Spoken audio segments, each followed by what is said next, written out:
welcome back to the Gen X Remix, Midlife, Laughs, and Next Acts, the podcast for bold Gen X women who are done playing small and are ready to build a business or career that lights you up. I'm your host, Tabitha Jones, the corporate escape Sherpa and career advancement and leadership coach. Before we dive into our episode, I want to give a quick reminder about my upcoming workshop, Escape with Confidence. Clarity, purpose, and action for your bold next act.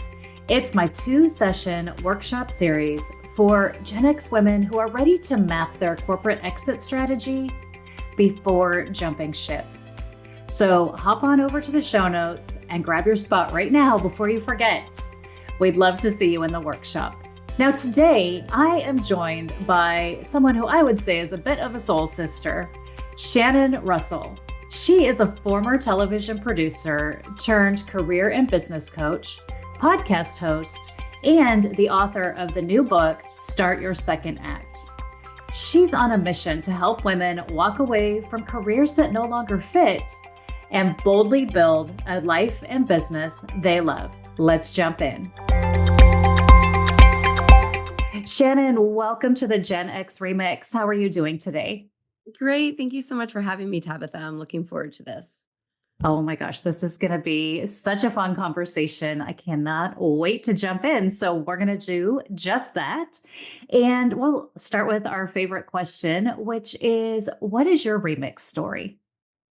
Oh, my remix is really going from my career as a television producer for 16 years in New York and LA to deciding to produce my own life and getting into entrepreneurship. That is a pretty big jump. I know when we met before, we kind of talked about how we had some similarities in that space. And, I'm always curious, like, what was the biggest surprise for you when you made that jump? You know what? The biggest surprise, I think, is that I could actually do it. Because I think there's so many times when we're thinking about a change that we are full of fear. And I definitely was. I was very lost and trying to figure out what else I could do with my television production experience. And then when I actually sat and looked at all my skills and experience, I was like, wow, I think I can use these to produce a business and take this business idea and grow it. And I think the fact that I was able to do that and grow my first business successfully in probably the first couple of years, that was really a moment of like, wow, I can do this. And what else is next after this? Because you really get that sense of pride that you can reinvent yourself and be successful. I love that. It's so interesting when you've spent decades in that corporate world, and it feels like that's the only thing. And we forget to take that step back and look with that broader lens of, oh my gosh, what have I done? And you realize that all of your skills transfer to honestly whatever it is that you want to do. So I love that that was such a great surprise for you. One of the things that I find, I work mostly with midlife women. I always say Gen X, but midlifers like later 40s into their early 60s. And I see some common struggles when it comes to making that change. I'm curious to know, what type of struggles do you see for women that you're working with who are wanting to make this pivot? Yeah, because now I coach women as well. And I do see a lot of that same fear that I had. And a lot of women will also say to me, who am I to reinvent myself? Like, shouldn't I just suck it up until the kids are out of the house or suck it up until retirement? And I've actually also had women who have said, well, doesn't everyone hate their job? And why am I any different? So I think it's that feeling of not being worthy enough to reinvent yourself and also thinking that if you do, that it's going to cause chaos in your family, which none of us want. We don't want to, shake up the status quo. But I think it's just that fear of, getting outside of our comfort zone and trying something new and how that will affect, the world, not only your world, but those of the family that you spend your time with. That's great. I think about, as I made my change personally, and you may have done this as well. So I'm interested in knowing, but did it start feeling like you were kind of a different person once you started shedding some of that corporate identity and letting some of those things go?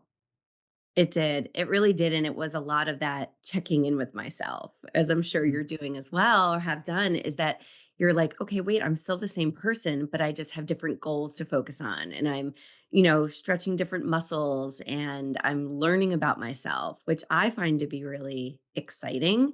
But yeah, you definitely feel like you're a new person, and I think for people making change, you have to embrace that, right? Because you are the same person, you're just trying new things, and it feels different at first. Oh my gosh, so different. I laugh and still tell the story about the first time, like day one of I no longer work for corporate.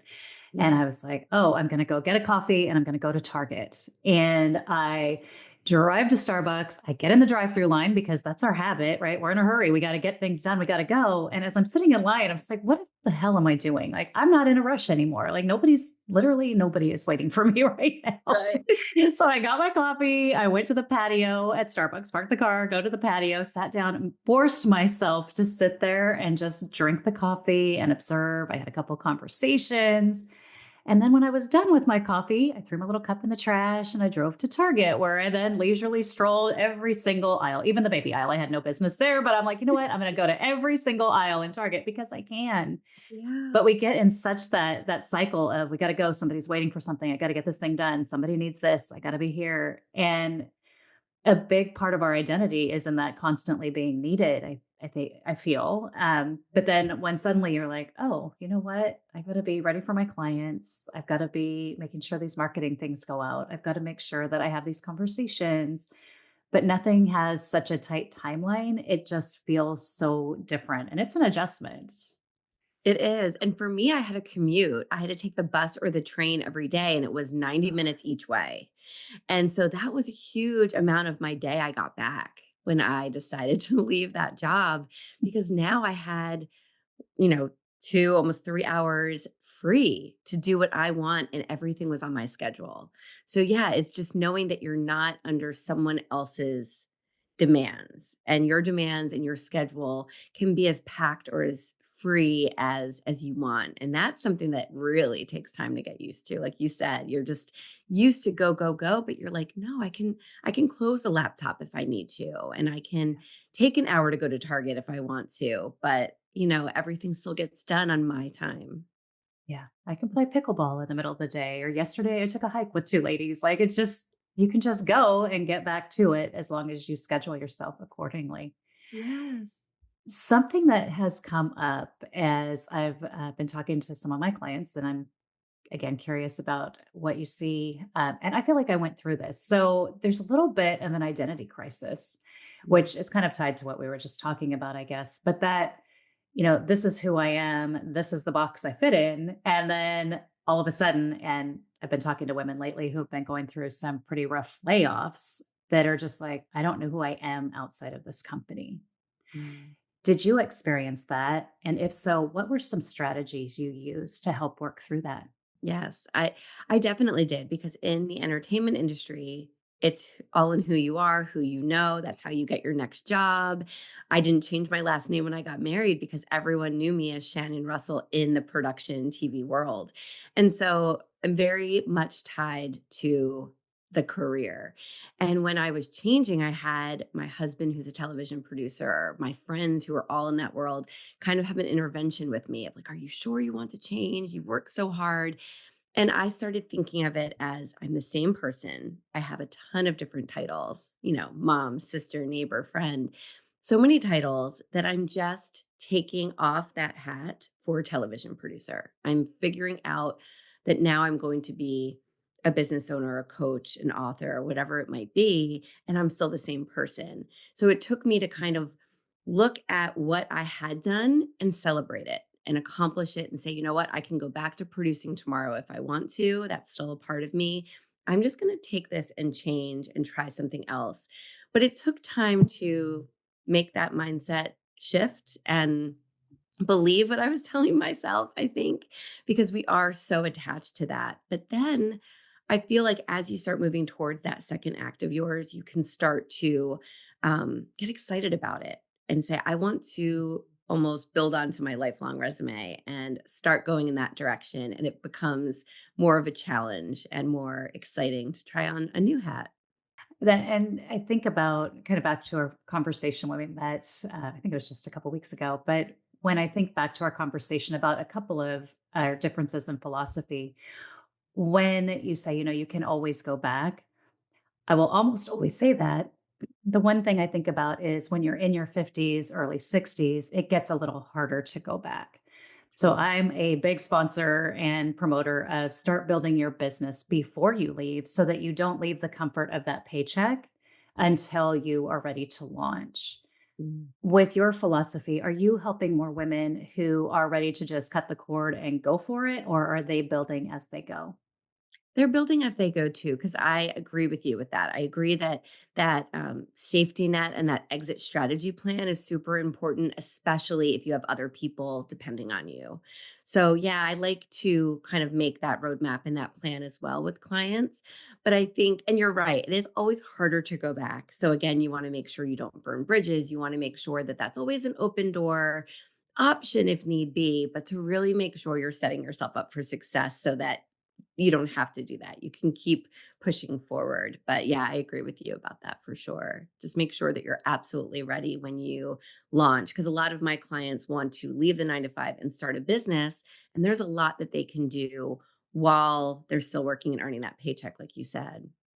Yeah, it makes such a difference. And I laugh when I see the influencers on Instagram, and some of them I'm sure are amazing and truly living these fabulous lives on every single beach in the world, working 3 minutes a day and, making $1 billion. But the reality is that their marketing, and of course I'm being facetious, nobody's really saying I work 3 minutes a day, but the reality of it is you're probably not going to be working on a beach the first year or two.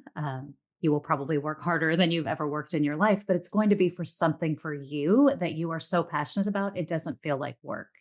It Mhm. feels like your days never really have to stop because you're so just jiving with what you're doing. And it does make a huge difference. When you were getting to that point of it's time for a change, I'm sure there were some signs and some things that were telling you this is time. A lot of people will just ignore that voice. Oh, that's crazy. I've built this career. What are some signs or some signals or things in life that you picked up on that started telling you, you know what, Shannon, this is time. We need to do something different. Think it was those Sunday scaries, right? Just dreading the next day. And for me, I had a 3-year-old and a baby on the way. So I was seeing that I was missing bedtime and I had missed a first birthday, I'd missed Halloween, and all of those things were adding up. And I felt like there were so many nights where I'd have to call my parents. Can you go pick up Logan from daycare? Can you be there for dinner time? Because I'm not going to make it home in time. And my husband is not going to make it home in time. And I didn't want to miss that anymore. So those were the signs that I think were adding up. And me also not caring as much about what is quote unquote exciting about my job at the time. The moment, my epiphany moment was saying no to Taylor Swift. I was supposed to go interview her and I said, "No, I need to go pick up my son at daycare." And it was in that moment where I was like, "Wow, this isn't as exciting as it used to be." And I kind of been there, done that. And that was another sign that I realized, "Ooh, I'm not really totally enthralled with what it was that I was doing, and things were shifting." And I just started paying attention to those signs. I think that my priorities were a little bit different at that point. And, it made me curious to pursue what that meant as I moved forward. Wow. All right. T Swift. That's kind of a big deal to be like, no, I got to go get the kids. I'm A busy. little bit of a little bit of regret now looking back. Yeah. Oh my gosh. Yeah, mine wasn't quite that cool, but it got to the point where I'm like, do I really care about the free cable? Is the salary really worth, what I'm feeling inside and the stress? Because I left during COVID in 2021. And before that, I had been flying all over the place, mostly to Philadelphia, which from California, it is not a fun flight. And Right. it's an all day event, right? Both ways. So it's like losing 2 days of your life each time you fly. Right. And I just got to that point, commuting as well. But I got to that point where I was just like, I don't want to get on another flight to Philadelphia as long as I live. Like, I love the people there, but I don't love my job anymore enough to sacrifice this time that I have left. And It is kind of interesting when you start to feel those shifts of what's important. And I joke all the time about the free cable. I worked for in the telecom cable industry for years, and I was like, the first time I got a cable bill, I almost passed out. I was like, oh, so this is what people are calling. But no, I'm kidding. I knew. I coded the bills. I knew what they looked like. But I mean, it was just like, oh, okay, well, maybe we don't need that anymore. I don't know. But often people see you in a certain way. And you said it a little earlier, like you've worked so hard to get where you're at and you're so successful. And sometimes our feeling and our perception of success changes. Mm. How do you explain that when someone asks you about it? Yeah, I think it's that mindset shift again of just saying, you know what? I can celebrate what I did and now look forward to this next chapter. And it's almost giving you an opportunity to try something new that you wouldn't have when you were suppressing those voices and all of those feelings of, okay, there's a shift happening. I don't feel as aligned anymore. And just realizing, like, okay, I did accomplish a lot, but now I can try something new that is going to add on to my life and give me that flexibility and freedom, hopefully, and financial stability and creativity. And I don't want to regret not trying that down the road because, you don't want to look 20 years in the future and say, gosh, I really felt awful and misaligned for all of those years. And there were opportunities to try something new and I didn't do it. And so to just say, I owe myself a chance to take everything that I've done in that first half of my life and contribute it to make me an even better person in the second act and go for it. And I think when you look at it as kind of an adventure, it makes it more fun and a little bit less scary. And you can appreciate again, like what you've already done because you've done so much and experienced so much and just bring that all with you and make it a challenge for yourself. It's so amazing to hear that because we forget, right? I always say it's okay to be grateful for what you have and still want more or different. And I'm so grateful. And that's the one thing I want to make sure always comes across, right? I'm so grateful for the experiences I had, the people I met, the skills developed, all of those accomplishments throughout my career. It was just time to package those things up and take them on the next leg of the journey. Yes. And I know you're a little younger than I am, but I think that the other thing was that when I was hitting that 50 mark, I was like, if I don't do it now, I'm never going to do it. 20 years from now, who knows where if I'll be here.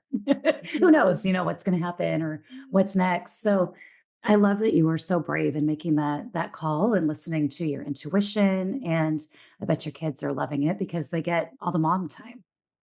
Yeah, they do, and I think it's nice, and what I see now, many years later, is that they get to see that you don't have to choose just one path, that you can set out to be a doctor, but you can pivot and you can become a business owner or you can be an artist, and that there isn't just one path, that you can do many things, and it just makes you that much fuller of a person. And like you said, you don't know how much time each of us has, so we can suppress those voices for only so long, and if it really is something that you feel on your heart, then do it now because you don't know what tomorrow brings. And I think at this age that we're at, we start to appreciate that more. And it's like, it is that now or never kind of feeling that I think can drive us to get us over the edge and, take that first step to at least explore it because you never know. There could be an idea that you are thinking about and you start to research it and explore and you say, oh, this doesn't really fit me anyway. I don't think I want to do this. But now you'll know. So I think it's worth trying to at least explore. Absolutely. And I was having a conversation with someone just the other day. She's planning her own escape. Mhm. And she's like, I just don't know exactly what I want to do. And I said, well, let's talk about it. And I took her out on a walk with another friend of mine who is an energy and sleep coach, who Oh. also does oh my gosh, like meditations and those types of things. And as we're talking and walking, I was like, you don't have to just do one thing. You can look at the things that truly just ignite your energy and your spirit and do more than one thing.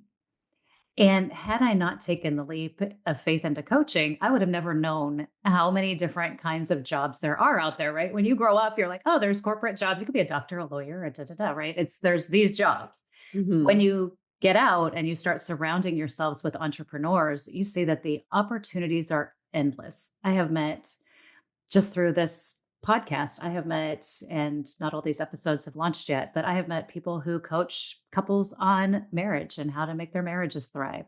I have met a woman who went from attorney to divorce coach because she felt like the emotional and mental side wasn't being cared for with her clients. Someone who went from being a sex worker to a sensuality coach. So many things. Another woman who left corporate opened up an ice cream and bake shop, and she's now coaching women as well to help them build confidence. So the possibilities are endless, and the exploration can absolutely happen while you're still enjoying your day job and the benefits that come with that. Yes, absolutely. And just hearing those other stories makes hopefully your listeners feel inspired. If she can do that, then I can do it too. And I think that's what it's all about, is to show that it is possible. Absolutely. Let's talk about a success story for you. Tell us about one of your most successful clients? I'm very proud of this one particular client because she was my very first. And she was a local teacher close to me and taught, and she wanted to get out. She wanted to get out of teaching. She had a little one and she was just feeling the pull and the juggle. And so she started thinking about what she loved most about teaching. And that was teaching sensory play to little ones, to preschoolers and toddlers. And she had a rough pregnancy and after birth, and she wanted to really be there for parents, especially new parents. And so she created a sensory play class that was for babies, basically 6 weeks up to toddlers, and she created this space for families to come together. And she did that, and she rented space around town, and we got her into some schools and rec centers, but she was working as a teacher still. And then she said, I want to leave my job. And we looked at the money, we looked at the plan, made a plan. She left her teaching job and grew her business. And then she said, I want to open a brick and mortar. And she opened that last fall, so September or October of 2024. And now she has this space that takes care of parents and kids. And she has a co-working space so the babies can be left with teachers who watch them. And she just created this really amazing community all within a couple of years and left her job. And it's just been incredible because she's like, what's that next thing I can go to? What's that next thing? So it's amazing to still work with her and help her scale the business and reach more goals. Oh my gosh, I love that. And teachers are one of my favorites to work with, just from the fact that the skills they have, the patience they have. True. So, I mean, and I did it more on the career side with the teaching, but it's so fun because they have these skills. And what a fabulous business that she was able to build and so much needed in the community. Yeah. Yeah. And then to see her so happy. And I think you're right. Like teachers don't appreciate all Yeah. of the multiple skills that they have. And so it's amazing to really say you can go anywhere. You have your plethora of options in front of you to take your skills and figure out what it is you want to do. And it can still be with children, which is Yeah. nice. That is really cool. It just the thing that draws teachers to teaching often is the children. So it's like, where do Yeah. I go where I can still work with children? And Right. that's an incredible story. Yeah. The other thing I'm excited about is your book. So tell us a little bit about that.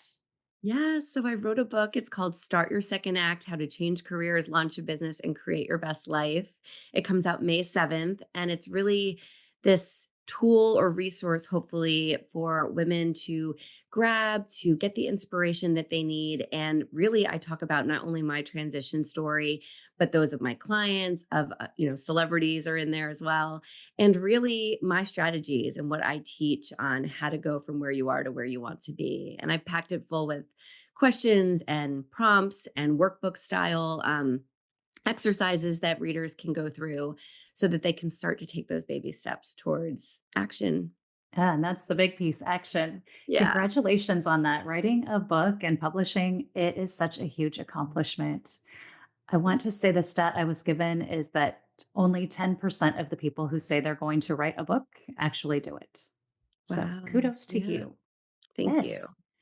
Well, let's talk a little bit about how people can connect with you. So, somebody heard something from you, Shannon, and they're like, oh my gosh, I need to get to know her. How can they best connect with you?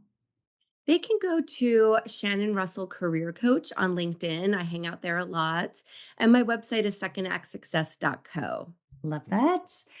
And also, let's talk about just anything that maybe you would like to share that we didn't get a chance to cover today.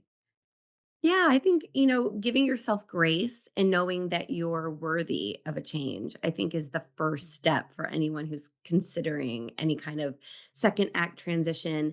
And it's just knowing that you're worthy of exploring it and to give yourself that chance. And it's okay to have those responsibilities with the family and the house and everything else, taking care of parents, whatever it might be, but you are worthy of also looking at yourself and making sure that you're living a fulfilled, purpose driven life as well. So go for it and give yourself grace along the way. Well, I am feeling inspired and love everything that you shared with us today. For our listeners, please be sure to connect with Shannon on LinkedIn. Pop on over to her website. We'll include all of those links in the show notes. Shannon, before we end, any other final words before we go? Well, thank you so much for having me. I feel like we're so aligned in our messaging and our mission, and it's so wonderful to be connected with you, Tabitha. Absolutely agree. Thank you for joining us on the Gen X Remix today, Shannon. Thank you. What a fun interview. I love interviewing like minded soul sisters, as I like to call them. I know what Shannon is doing is so powerful, and her story is such a wonderful reminder that reinvention isn't just possible, it's worth it. In fact, you're worth it. So, listener, if you're ready to start your second act, don't miss Shannon's new book, Start Your Second Act, dropping May 7th, and connect with her on LinkedIn or at secondactsuccess.co. Links are in the show notes. And hey, if today's episode lit a fire under you, I've got a free resource you're going to love. It's the Escape with Confidence step-by-step roadmap to your bold next act. Be sure to download it from the show notes, and let's start taking that first step toward freedom. Until next time, friend, keep rewriting the rules, remixing your success, and let's escape on purpose. Cheers.